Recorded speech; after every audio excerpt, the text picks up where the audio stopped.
In 1899 in New York, Dr. Alexander teaches mechanics and engineering at Columbia University. He's obsessed with science and innovation, but his ramble about Einstein, solar power, and city plans isn't taken seriously. This obsession distracts him a lot from his other responsibilities, and he often forgets things, like the fact tonight he's supposed to meet his girlfriend at the park. After his friend reminds him of the date, Alexander rushes to the park and remembers he was also supposed to buy flowers, but he immediately gets distracted by another innovation, a horseless carriage. When the driver accidentally starts it, Alexander grabs the brake and stops it just in time. Then he runs to meet his girlfriend Emma and takes her on a walk through the park, apologizing for the lack of flowers but offering something much better instead, a marriage proposal. Emma says yes, and Alexander puts a beautiful ring with her birthstone on her finger. Suddenly the sweet moment is interrupted by an armed thief, who takes Alexander's wallet and tries to go for the ring too. Alexander tries to stop him, and in the struggle, the gun accidentally shoots Emma. As the thief runs, Alexander holds Emma close as she dies in his arms. For the next 4 years, Alexander is depressed and does nothing but work all day long, convinced that he can bring Emma back. His friends worry about him, but he ignores their concerns. One day, Alexander finally cleans up and reveals he's finished his latest invention, a time machine. He sits on it and immediately activates it, traveling back to the night of Emma's death. After a bright light surrounds him, he appears back in the park and sees Emma. He's missed her so much that he kisses her even though they're in public, then he drags her out of the park to avoid the thief. They take a carriage to go downtown and Emma reminds him he promised flowers, so Alexander enters a shop to buy them. At that moment, the horseless carriage causes an accident on the street and Alexander has to watch Emma die again. Later at the morgue, Alexander realizes that if he keeps going back he'll just see Emma die over and over, so instead he should travel to the future to see if advanced science can change the past. Once he returns to the time machine, Alexander starts it up and chooses to go to the future. As the machine glows again, he watches everything around him change, from the plants on his building to the clothing in the shops. Suddenly he accidentally drops the necklace with Emma's picture and fails to retrieve it, so the necklace also disappears through time. Eventually he makes it to the year 2030, and Alexander is amazed by the modern apartment buildings and screens everywhere. After a random person calls his suit retro, he goes to the New York Public Library, where he discovers books are relics that mustn't be touched. There are also a set of screens and a giant sphere battery that powers them to project Vox, a holographic librarian. Vox has access to every database on Earth, so Alexander asks him why he can't change the past, but Vox just says time traveling simply isn't possible and begins listing sci-fi works to the point he sings the soundtrack of famous movies. A frustrated Alexander returns to his time machine to go further into the future, but suddenly he feels some shaking and stops at the year 2037. He's shocked to see that the whole city has been destroyed and soon he's found by soldiers who want to help him evacuate because the moon is breaking up.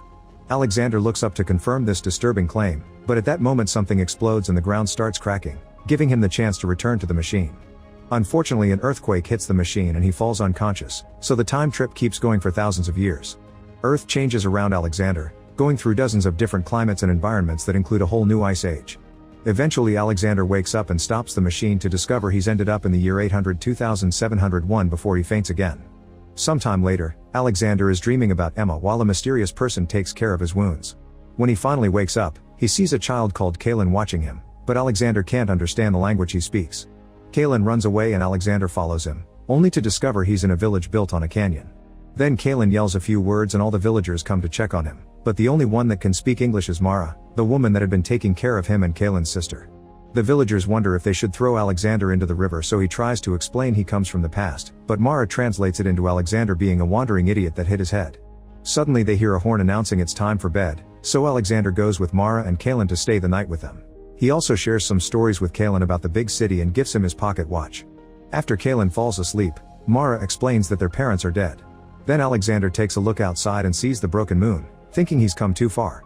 Later that night, Alexander dreams about a white face calling his name followed by a giant monster head roaring.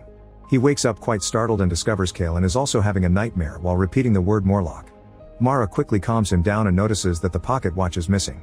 When Alexander asks about the nightmare, Mara says they all see the same dream, but refuses to explain what Morlock means. The next day, Mara shows Alexander the collection of building pieces they've collected from around the land. It's thanks to these pieces that they've been able to keep English around, and Mara has been trying her best to preserve the old culture by teaching others. On their way back, Alexander wonders why he hasn't seen old people, so Mara says they're all dead without explaining why. The rest of the villagers are currently working in the field with the help of windmills, but Mara drags Alexander away to show him where his time machine is. While Alexander gets the machine ready, Mara asks him to take Kaylin with him. Before she can explain why, she hears a noise and runs away to find her brother. Alexander follows her and discovers that the Morlocks are monstrous beings that hunt down the villagers. This is why there aren't any old people, they aren't fast enough to escape. The villagers panic and run as fast as possible as the Morlocks use darts to knock them down. While Mara is looking for Kaylin, she gets hit by a dart too and Alexander rushes to remove it, realizing it has a very smelly substance on it. The villagers try to make it to the river to escape on their boats, but the way is blocked when bigger Morlocks start coming out of the ground. As the people try to find a safe direction to run, these new Morlocks grab the villagers that were hit by the darts and tie them up to then take them away by sinking back into the ground. Suddenly Kaylin yells for help because he's been hit too and a Morlock is coming for him. Mara wants to save him, but Alexander tells her to stay and he goes instead.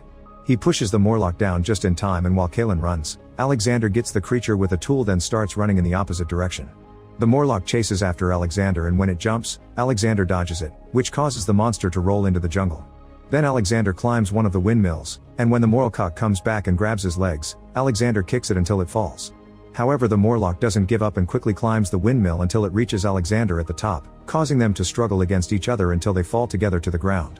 The Morlock grabs Alexander by the neck, ready to kill, but Kaylin shows up and stops him with a torch.